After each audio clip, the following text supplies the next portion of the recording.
मौत भूल गया बावरे। यहाँ पे कबीर साहब बताते हैं कि हमको हमारे जो मनुष्य जीवन है, यहाँ पर जब तक हमारे हाथ पाँव हमारा शरीर अच्छा काम करता है तब तक हमें याद नहीं होता है कि हम भी एक दिन मरेंगे, हमारा क्या हाल होना है क्या नहीं होना है। यहाँ पर कबीर साहब ने एक दोहे के रूप में कहा है कि मौत भूल गया बावरे, तूने अचरज किया कौन, तन माटी में मिल जाएगा जो आटे में लोन। उसी का एक उदाहरण के रूप में गुरुजी ने बताया है कि जब हम माँ के पेट में होते हैं तब हमें सब कुछ पता होता है कि हमारे साथ में क्या हुआ था क्या नहीं हुआ था। और इसके अलावा माँ के पेट में भी कोई कम पीड़ा नहीं होती है, बहुत अत्यधिक पीड़ा होती है।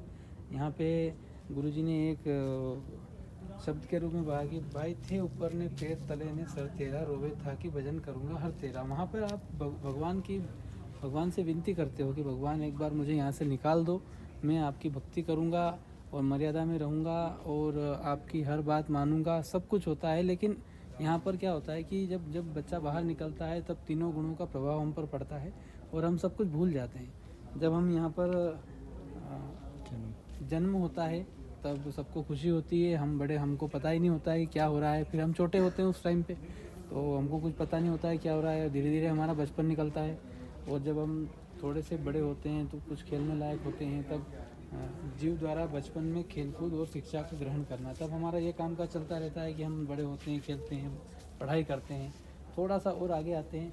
तब यहाँ पर हम कुछ कुसंगत के चलते हम बिगड़ जाते हैं। बिगड़ने का मतलब ये है कि हम बुराई का रास्ता पकड़ लेते हैं। तब हमें परमात्मा किसी न किसी रूप में आकर, किसी भक्त के रूप में आकर, किसी अन्य रूप में आकर हमें समझाते हैं, हमें सचेत करते हैं कि ये रास्ता जो आप पकड़ रहे हो ये सही नहीं है और इसका परिणाम गलत है। लेकिन उस समय हम हमारे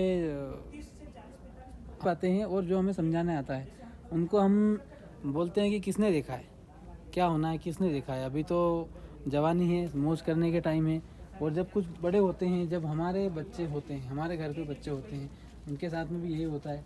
जब हम और इसके बाद में जब हम बूढ़े होने लगते हैं उस समय परमात्मा आते हैं। मतलब परमात्मा किसी न किसी रूप में, भगवान किसी न किसी रूप में आकर के हमें समझाते हैं कि बेटा भक्ति करो, सद्भक्ति करो, अच्छे रास्ते पर चलो और बुराइयों से दूर रहो। लेकिन हम पारिवारिक जो है बंधन में बन जाते हैं और सुनते नहीं हैं।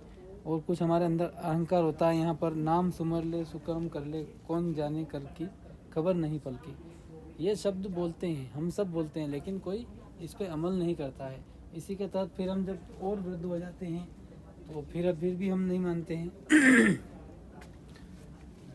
और जब हम यहाँ से शरीर त्याग कर चले जाते हैं, मतलब कहने का मतलब ये है कि परमात्मा किसी न किसी रूप में आकर हमें सचेत करते हैं, हम बताते हैं कि भक्ति करो, लेकिन हम नहीं मानते हैं। जब हम यहाँ से हमारा शरीर त्याग कर चले जाती है जीव आत्मा, तब फिर यम के दूध पकड़ कर ले जाते हैं। जब ये यम के दूध पकड़ कर ले जाते हैं उस समय का दर्द है। ये कैसा होता है, ये हिड़की दे दे रोवेगी सुरता जब तू चालेगी अकेली। हम सब हमारे भरे पूरे परिवार को छोड़कर यहाँ से चलेंगे, हमारे ऊपर क्या बीतनी है वो वही व्यक्ति जानता है जो इसके साथ में ये होता है। लेकिन वापस तो कोई आता नहीं है कि हमें बता सके। इसीलिए हमें गुरुजी भगवान किसी भी न किसी रूप में आकर बताते हैं, हमें उनकी बात सुननी चाहिए और इसी से हमारा मोक्ष होगा। इसी के आगे बताते हैं कि जब ये आत्मा यहाँ से धर्मराय के सामने जाकर पटकी जाती है और वहाँ पर पूरी जंजीरों में जकड़ी हुई होती है, और वहाँ पर जब धर्मराय बोलता है कि तूने सद्भक्ति नहीं करी और तुझे नर्क में डाला जाएगा, तब हम जो आत्मा है बहाने बनाती है, छुपाती है कि मुझे किसी ने बताया नहीं। तब धर्मराय के सामने सारा कुछ होता है और पूरी कच्ची चिट्ठी खोल देता है कि ये देख, यहाँ पर तू गया था और ये संत आया था, ये भक्त आया था, इसी रूप में परमात्मा आए थे, तुझे बता रहे थे और तू वो जिस रास्ते चलने का बोल रहे थे उसका तू अपोजिट चल रहा था। वो बोल रहे थे बेटा नशा नहीं करना है, तू नशा कर रहा था, हुक्का पी रहा था। बोला सद्भक्ति कर ले, तू मना कर रहा था और जो काम की चीज़ें नहीं है उनके पीछे पड़ा हुआ था। तो यहाँ पर बोलते हैं कि भगवान मेरे से गलती हो गई, माफ़ कर दो, अगली बार करूँगा। तब धर्मराज बोलता है कि अब अगली बार जब वापस से तेरा मनुष्य योनि में जन्म होगा तब तू करना। तब यहाँ पे नर्क में जाना होता है और उसके कर्मों का दंड मिलता है और उसके बाद में जो कोई जितने भी हम कुकर्म करते हैं सबकी सज़ा हमें मिलती है। हम बताते हैं कि अगले जो जन्म होते हैं वो कुत्ते के होते हैं कुत्ते के होते हैं, गधे के होते हैं, सुअर के होते हैं और अन्य जितने भी प्राणी हैं वहाँ पर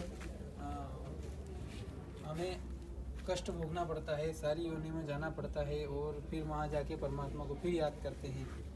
एक कुत्ते की अगर आप दशा देखो, सुबह से शाम तक की अगर दशा देख लेते हैं कि वो क्या क्या खाता है, कैसे रहता है, तो हमारी आत्मा हिल जाती है। इसीलिए परमात्मा बार बार हमें किसी न किसी रूप में आकर के सचेत करते हैं कि बेटा भक्ति कर लो, सद्भक्ति कर लो, गुरु बना लो। सच्चे तत्वदर्शी गुरु संत रामपाल जी महाराज इस धरती पर आए हुए हैं, उनके नाम दीक्षा लीजिए, अपना कल्याण कराइए और इस प्रकार की जितनी भी योनियाँ हैं उनसे मुक्ति पाइए, सतलोक जाइए। सत्संग।